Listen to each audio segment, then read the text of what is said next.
বলে তো আমরা ইয়ে নেন আমরা এনে খায়েন কোনো অসুবিধা নাই আমাকে আল্লাহ খাওয়াই না আমরা তো কোনো ডাক্তার শব্দ গেলে না কিছু কইলে না কোনো না হয় কিছু আর আমরা মায়ের ভিডিও বানাও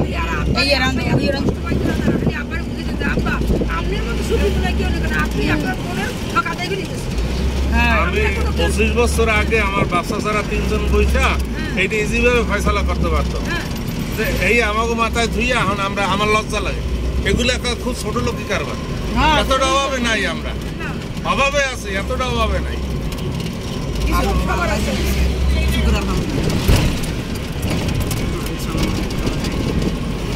বাপ দাদার সম্পত্তি ছাড়াও তো এখন খাইতে আছি না